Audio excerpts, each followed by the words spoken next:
Mateus, capítulo 16.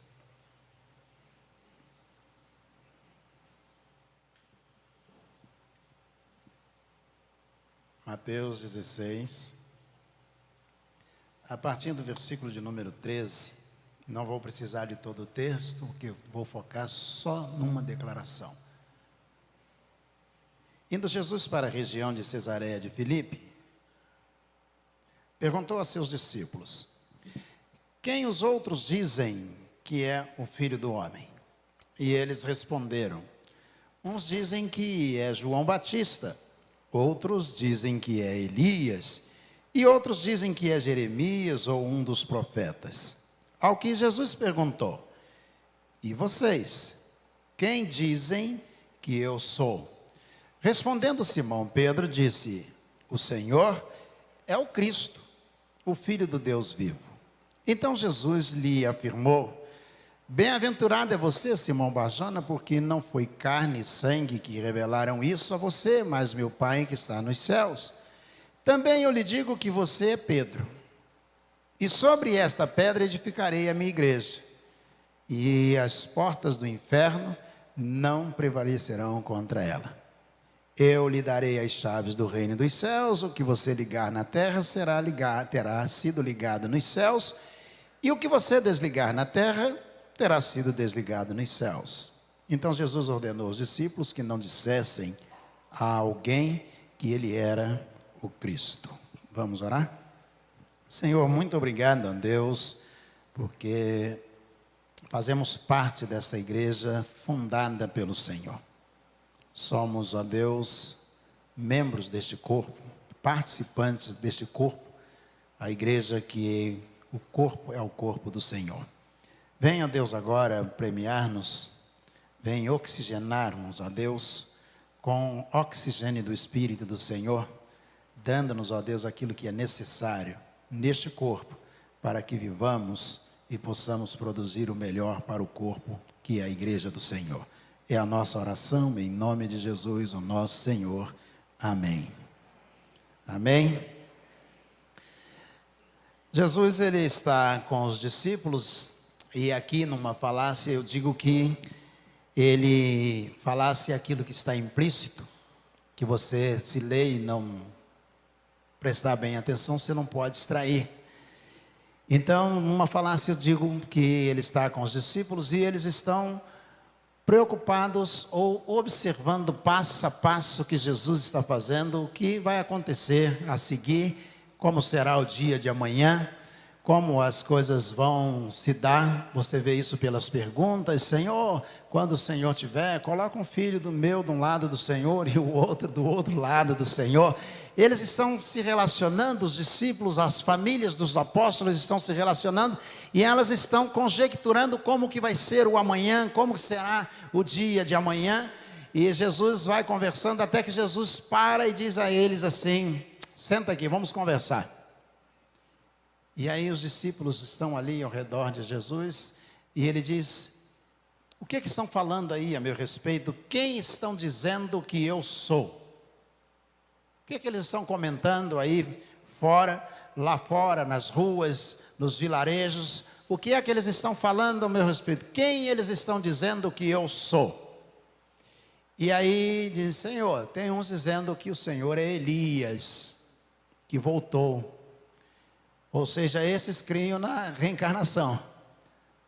Outros estão dizendo que tu és Jeremias, profeta Jeremias, que voltou. Também criam eles na reencarnação. E outros estão dizendo que o Senhor é João Batista, que foi decapitado e que voltou. Está uma confusão lá fora. Eles estão dizendo que o Senhor é uma dessas pessoas que morreram e que voltou.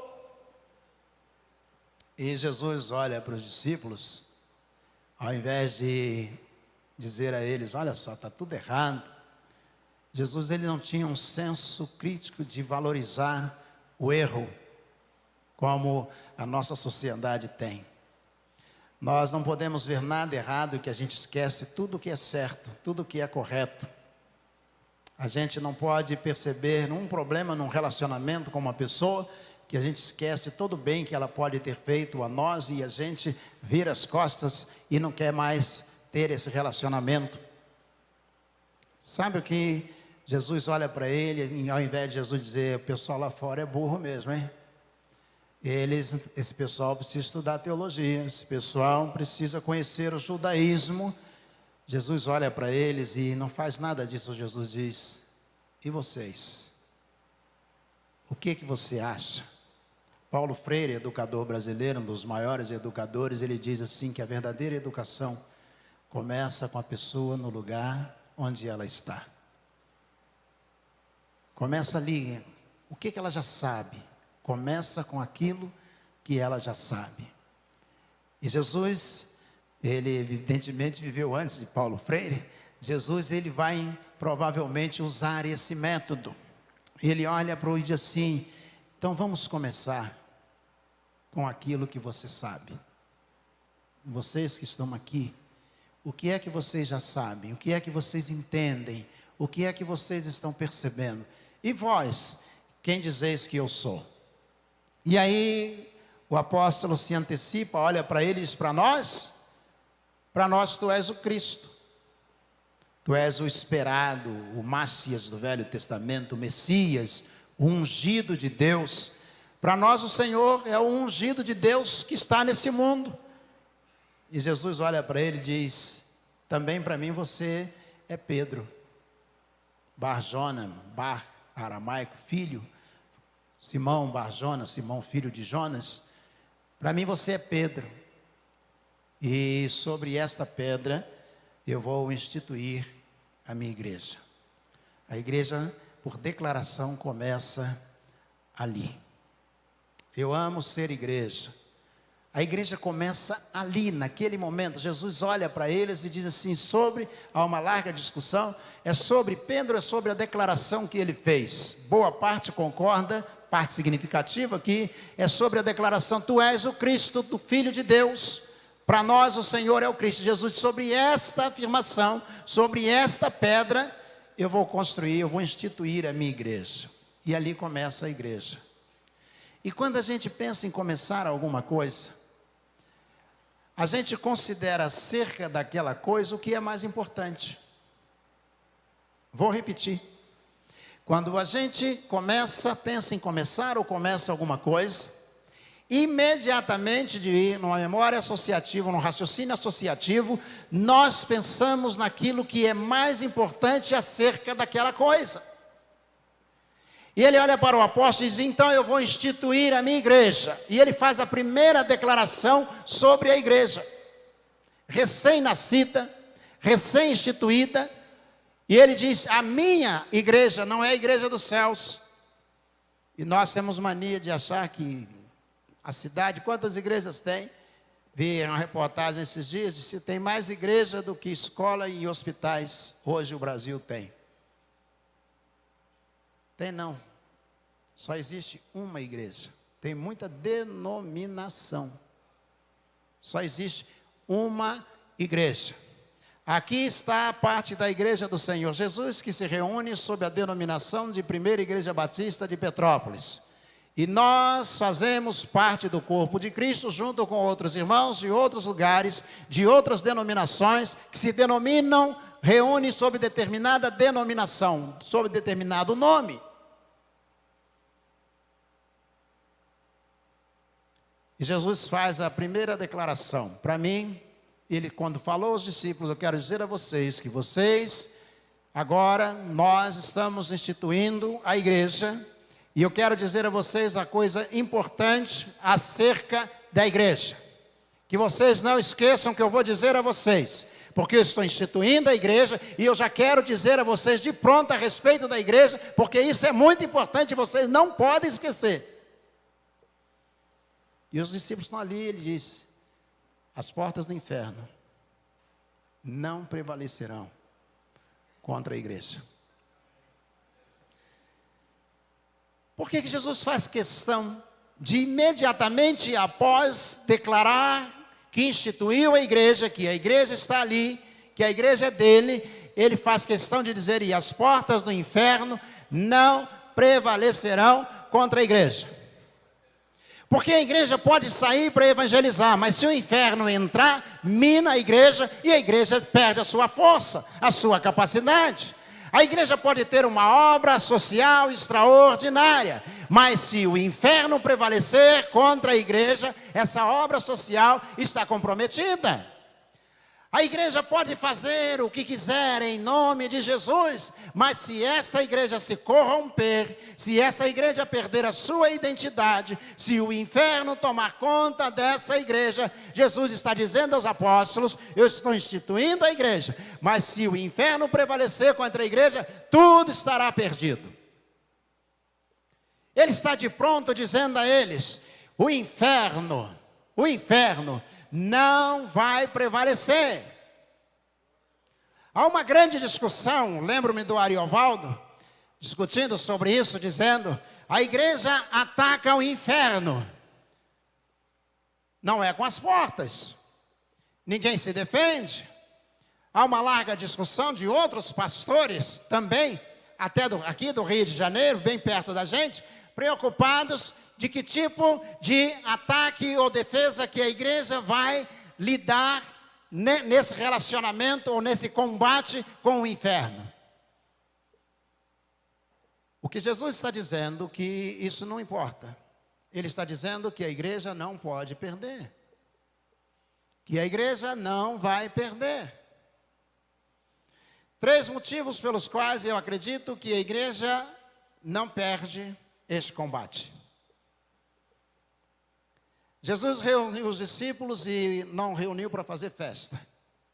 Aliás, muitas vezes ele disse: eu envio vocês entre lobos, como ovelhas entre lobos, e vocês serão presos, vocês serão levados, e vocês serão torturados por amor de mim. Imagine você convidar alguém para fazer parte de uma organização que você diz a essa pessoa: estou convidando você, você vai ser preso e vai morrer. Você vai dizer: eu quero não. Imagina, por exemplo, um clube de futebol. Olha, eu estou convidando você para vir aqui, você vai dirigir o nosso clube de futebol, e eu quero dizer a você que o nosso clube fica num lugar perigoso, e no outro, o anterior, foi assassinado porque o clube perdeu, e a gente já teve, os últimos 10, todos eles morreram, quando o clube perdeu. E eu quero convidar você para vir dirigir o clube. Aí você vai dizer: não. Se já mataram os outros 10, no dia em que o clube tiver alguma dificuldade, eles vão me matar também. Estou sendo convidado para morrer? Jesus disse aos discípulos: estou enviando vocês, e vocês serão presos, serão torturados por amor de mim, vocês vão enfrentar dificuldade. Então a primeira grande força que a igreja ganha é o ensinamento de Jesus à igreja. Ele está preocupado em ensinar a igreja. Você pega lá, por exemplo, em Mateus capítulo 5, ele está sentado com os discípulos, ensinando os discípulos, e ele diz: bem-aventurados que choram, porque deles é o reino dos céus. Bem-aventurados os pobres de espírito, porque deles é o reino dos céus.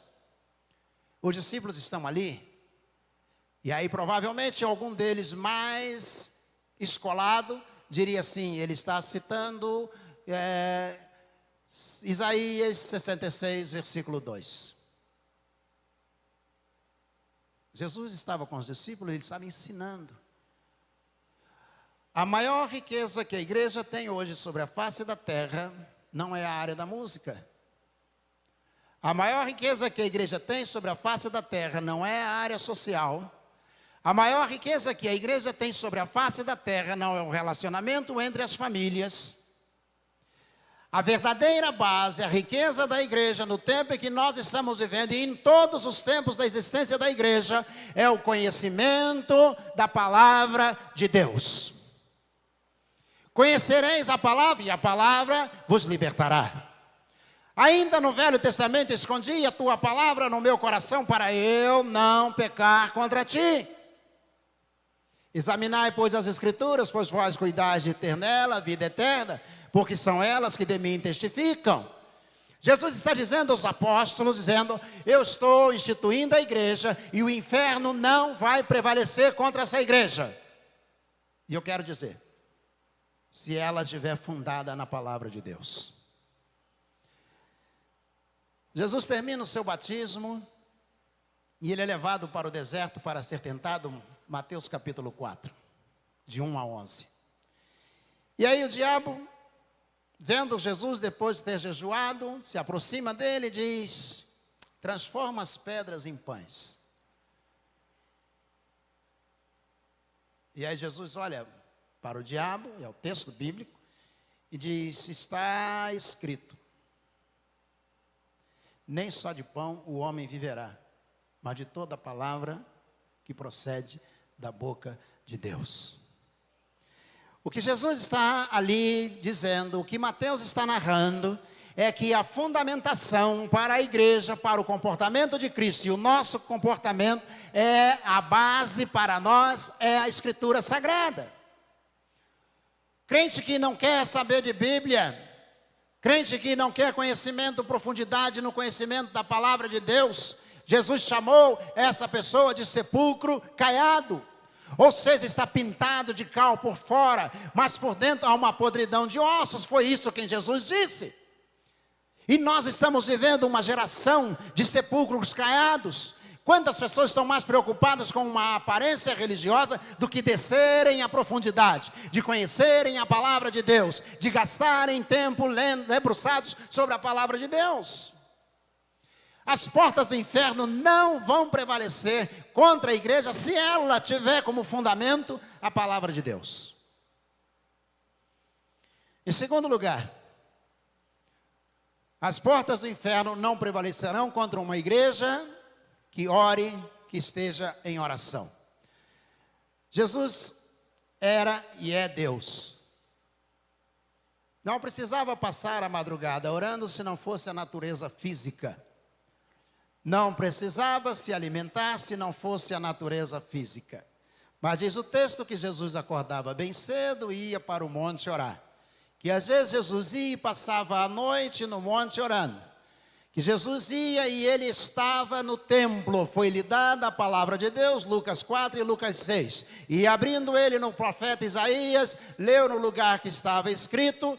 Ou seja, Jesus, sendo ele o próprio Deus, vivia na igreja, vivia em locais de oração, gastava a noite em oração, sendo ele o próprio Deus. Por isso ele poderia dizer: as portas do inferno não vão prevalecer contra a igreja, porque ele vivia em oração. Igreja que não ora, abre os portões para o inferno. Igreja que não gasta tempo, família, crente que não se dedica à oração, essa pessoa está abrindo espaço para que o inferno prevaleça contra a vida dele.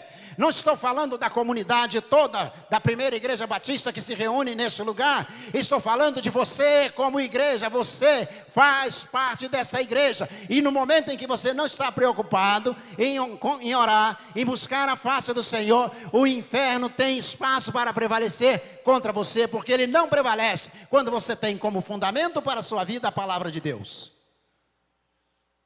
Porque as 3 vezes que o diabo se insinuou, tentou influenciar, Jesus respondeu as 3 vezes com a palavra de Deus. Gastava tempo orando, embora fosse ele o próprio Deus. Quanto tempo nós gastamos com oração? Perguntei uma vez, já várias vezes, mas perguntei uma vez a uma pessoa no gabinete: quantas vezes você ora por dia? E ela disse 3. E eu fiquei feliz, porque ela sabia quantas vezes orava. E quanto tempo você leva orando? Disse: de manhã, quando eu vou tomar o café, eu digo: Senhor, obrigado por este café, obrigado pela minha vida, em nome de Jesus, amém.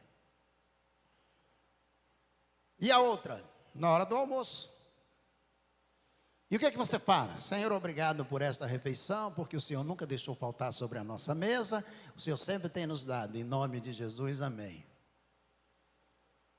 Aí a terceira oração, à noite. E como que você ora? Eu agradeço a refeição do mesmo jeito. Eu falei, mais ou menos assim, igual você repetiu aqui. Ele disse, é. Eu disse, você deve levar mais ou menos 30 segundos orando por dia.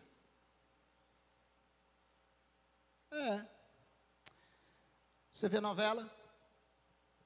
A pessoa baixou um pouco o olho assim, se vejo. Qual novela que você vê? Eu vejo, vale a pena ver de novo, vejo a outra, vejo a das 6, vejo a das 7, vejo a das 8, ainda vejo uma série ainda à noite. Então você deve gastar umas 4, 5 horas por dia vendo novela. Disse, E você ama Jesus. Sabe quando é que você vai ter capacidade de resistir? De viver? Porque o que Jesus está falando é de secularização. É o inferno permeando a igreja.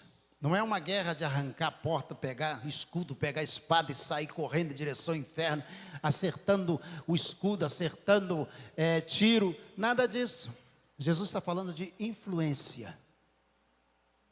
Quem é que está influenciando quem? A igreja influencia o mundo ou o mundo influencia a igreja? Se não tem fundamentação bíblica, o mundo influencia a igreja. Se não se dedica à oração, o mundo influencia a igreja. E por último, Jesus está falando de comprometimento.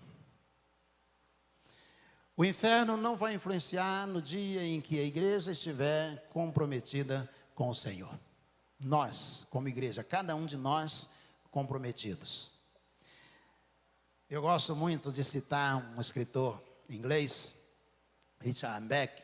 Ele tem um livro interessante, tem vários livros traduzidos para o português. Fernão Capelo Gaivota, Longe é um Lugar que Não Existe, Dom de Voar, Ilusões, Paraíso é uma Questão Pessoal. Todos esses são livros de Richard Beck. Mas ele tem o Messias. E o Messias de Richard Beck, ele está na cruz do Calvário.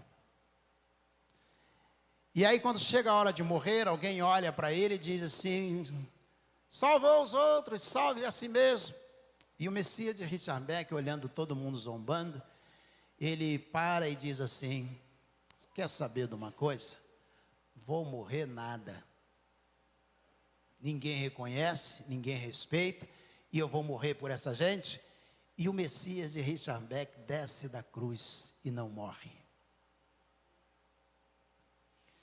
Comprometimento do nosso Messias, ele está dizendo, se houver comprometimento, o inferno não influenciará a igreja. Quantos crentes estão sem compromisso? Não têm responsabilidade? Não querem saber de evangelismo? Se o outro for para o inferno, que se dane. Se o outro está passando fome, que se dane. Se a outra família tem dificuldade, que se dane. Se alguém está chorando, não é problema meu. É uma espécie de igreja de Richard Beck, que não está nem aí. Jesus está falando que a igreja precisa ter comprometimento. Ele foi até a cruz. Ele foi levado até a cruz. E sendo levado como ovelha para o matadouro, ele não abriu a sua boca, ele foi tosquiado. E ele foi crucificado em nosso lugar. Porque ele estava comprometido com você. Estava comprometido com a sua igreja. Estava comprometido com aquilo que ele veio fazer. E ele está dizendo aos discípulos, o inferno não vai influenciar a igreja, se a igreja estiver comprometida. Fundamentação bíblica, oração e comprometimento. Ele poderia ter não ido à cruz. Ele chega ao Getsemane e diz, Pai, se possível, passa de mim este cálice. Ele não está pedindo para não morrer. Gosto muito de Gondim, ele diz assim, Jesus estava preocupado de ser levado até o póstium, lugar onde era colocado, amarrado as mãos, e ali ele era duramente açoitado, e naquela noite ele sabia que seria levado para este póstium, e lá ele iria apanhar, e muitas pessoas que chegavam ali e apanhavam, morriam naquele lugar sem conseguirem chegar até a cruz. E ele está pedindo ao Pai na visão de Godin, está pedindo ao Pai, dizendo: Pai, que eu não morra no póstio, que a minha natureza física consiga suportar, para que eu possa chegar até a cruz do Calvário. Ele não está pedindo para não morrer no Calvário. Até porque em João ele diz: ninguém tira a minha vida, eu mesmo de mim, eu vou lá dou. Eu dou a minha vida por vós, e eu torno a tomá-la. O Senhor Jesus está dizendo isso no Evangelho de João. Ou seja, ele sabia que iria morrer, e ele está dizendo: eu vou dar a minha vida por vocês, eu vou entregar a minha vida, eu estou comprometido com vocês, e eu estou oferecendo a minha vida. E ninguém vai tirá-la de mim, eu estou dando a minha vida por vocês. E eu torno a tomá-la, vou pegá-la de volta outra vez na ressurreição. Ele estava comprometido, sabia que a cruz viria, e ele está dizendo: passa a possibilidade de eu morrer no póstio, que a minha natureza física possa suportar todas as torturas, e eu possa chegar à cruz do Calvário e morrer na cruz do Calvário. Fundamentação, conhecimento bíblico, oração e comprometimento. Essas três coisas impedem que o inferno prevaleça contra você. Não estou falando de comunidade. Você é igreja, eu sou igreja. Quando eu tenho fundamentação bíblica, quando eu tenho oração, me dedico à oração, e quando eu tenho comprometimento, não há influência do diabo que consiga alcançar a igreja do Senhor Jesus. Pense nisso. Você tem essas três coisas? Eu canto, não é disso que eu estou falando. Eu vou à igreja, não é disso que nós estamos falando. Fundamentação bíblica, oração, dedicação à oração. E por último, comprometimento como igreja.